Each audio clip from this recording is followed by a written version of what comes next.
on va pouvoir démarrer. Donc, bonjour à tous et à toutes. Merci pour votre présence. Donc, c'est vraiment un grand plaisir pour moi de vous accueillir aujourd'hui ici, donc à la Maison des sciences numériques de l'Université Sorbonne Paris-Nord, pour cette matinée consacrée à l'échange sur l'avenir de l'enseignement supérieur et de la recherche.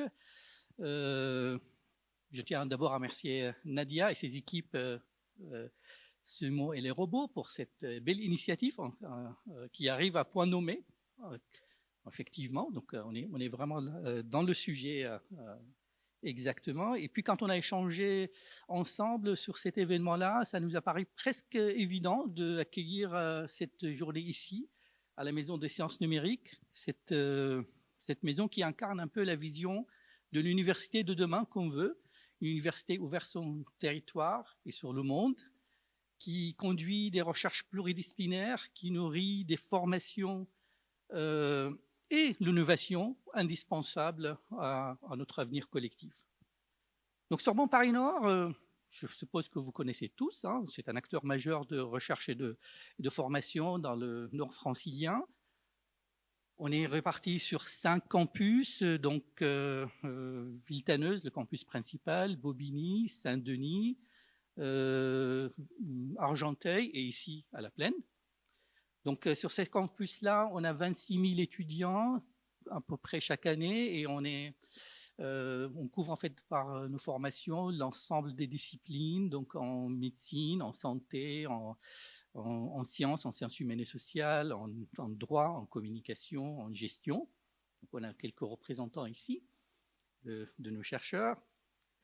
Et ces recherches-là, ils sont nourris par ces formations, ils sont nourris par des recherches d'excellence conduites dans pratiquement 30 labos, à peu près 1300 enseignants, chercheurs et chercheurs, et 900 BIATS, ou administratifs et personnel technique. USPN, comme la plupart des universités françaises actuellement, ils font face à beaucoup de défis, donc des défis budgétaires, vous avez entendu parler de ça, des défis aussi démographiques, des défis d'accompagner la transition écologique, la transition numérique, et toute la responsabilité sociétale en fait qui incombe aux universités. Et on est là pour réfléchir un peu aux réponses qu'on veut donner. Et donc c'est pour cela que je trouvais que la journée il arrive à point. Et ce qu'on cherche aussi, je ne vais pas entamer un peu les discussions qu'on va avoir dans les tables rondes, puisque je sais que ça va faire partie des discussions aujourd'hui et des échanges, mais je tiens quand même juste à donner quelques exemples, à donner un peu la vision globale de l'équipe présidentielle de l'université pour répondre à ces défis-là. Et donc nous, le choix qu'on a fait, on est récemment installé en fait depuis janvier déjà, et ce qu'on cherche à faire, c'est de de sortir un peu de la logique de la concurrence d'abord, sortir de la logique aussi de la massification ou de la fusion et travailler sur impulser des synergies entre tous les acteurs, les partenaires publics et privés pour répondre à ces enjeux-là. Mais quand on dit qu'on voudrait travailler avec des alliances comme ça exclut pas qu'on soit ferme aussi sur les valeurs qu'on voudrait défendre dans ce projet-là, donc des valeurs de service public de qualité, mais qui restent accessibles et ouvertes, des responsabilités en fait écologiques et sociétales affirmées, et puis un thème qui va être aussi, à mon avis, dans le cœur des échanges sur la souveraineté académique et technologique. Donc je ne vais pas détailler toute notre feuille de route, puisque là, on aura plein de temps. J'ai promis 5 minutes. J'ai promis 5 minutes, mais en fait, je vous donne rendez-vous déjà le 9 et le 10 décembre prochain, ici même, pour vous donner un peu un aperçu des actions qu'on mène, notamment dans le domaine de l'innovation et dans le domaine de l'EdTech, où nous voulons en fait affirmer notre rôle à côté de EdTech France. D'ailleurs, la journée, il sera aussi organisée par EdTech France, donc je vous remercie aussi pour pour cette participation très active aussi à cette journée-là. Et j'espère qu'on vous serez nombreux aussi à être le 10 décembre pour cette journée spécifique à l'EdTech et à l'université.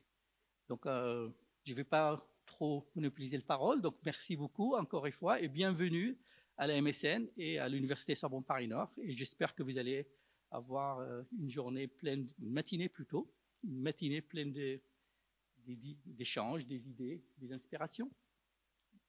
Bienvenue. Nadia, merci beaucoup. Merci beaucoup Roche. Merci beaucoup à toutes et tous d'être ici ce matin.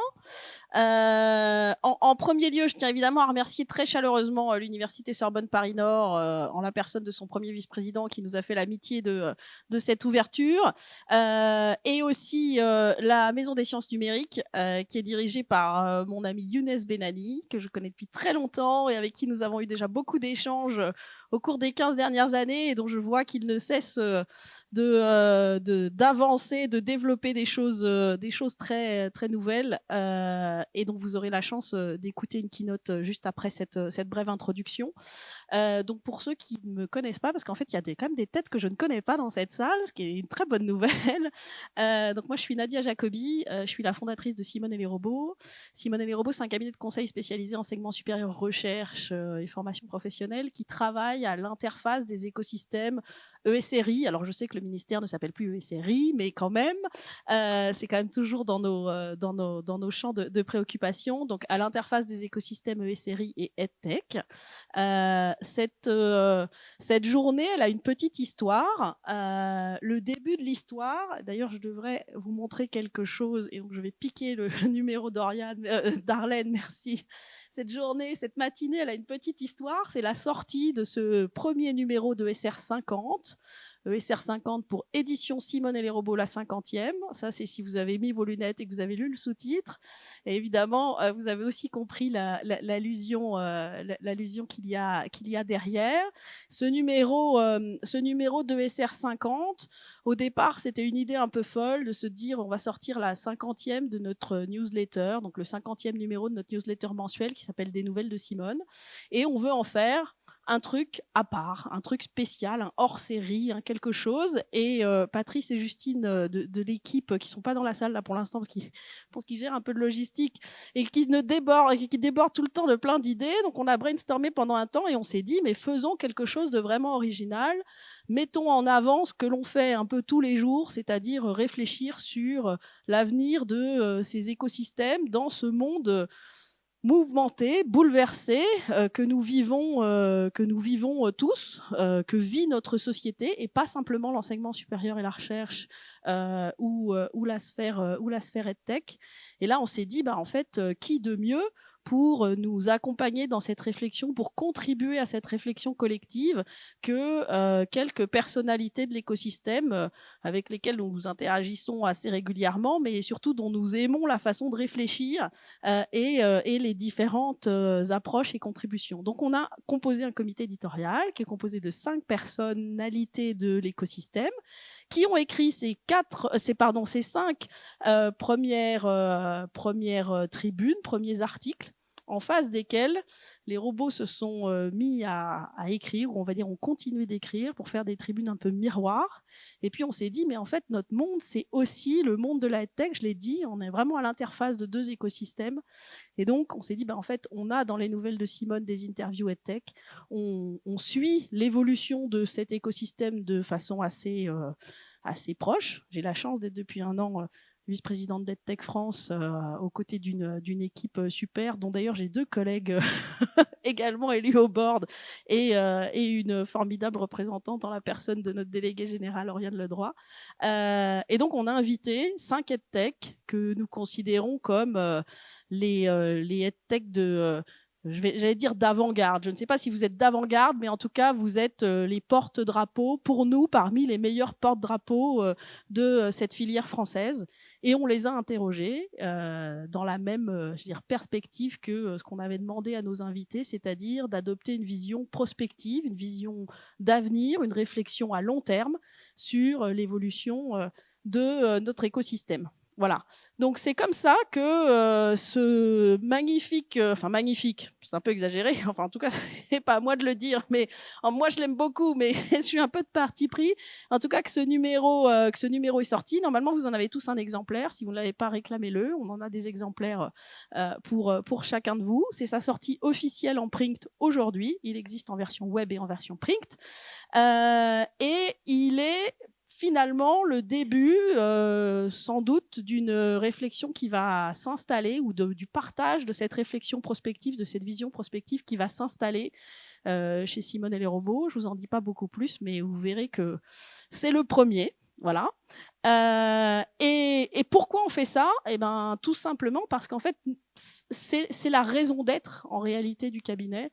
On n'est pas tout à fait un cabinet de conseil comme les autres. Moi, j'ai monté ce cabinet après plus de 15 années de carrière académique, et j'ai voulu monter ce projet, j'ai voulu porter ce projet, fédérer autour de moi des gens qui partageaient cette vision de devoir réfléchir, penser, accompagner les transformations de l'écosystème ESR, et parce que, comme d'autres secteurs, mais celui-ci tout particulièrement, il est, de mon point de vue, essentiel à l'avancée, l'évolution de la société dans laquelle on vit, laquelle a bien besoin, de mon point de vue aussi, d'être accompagnée dans la période actuelle, qui est une période de très grands bouleversements, chamboulements, et non pas que des bouleversements technologiques. L'arrivée d'une technologie en soi, c'est des choses qui sont somme toute assez classique dans l'histoire, même dans l'histoire industrielle, mais même dans l'histoire tout court. Aujourd'hui, je pense qu'on est en face de bien plus grand que ça, bien plus gros que ça.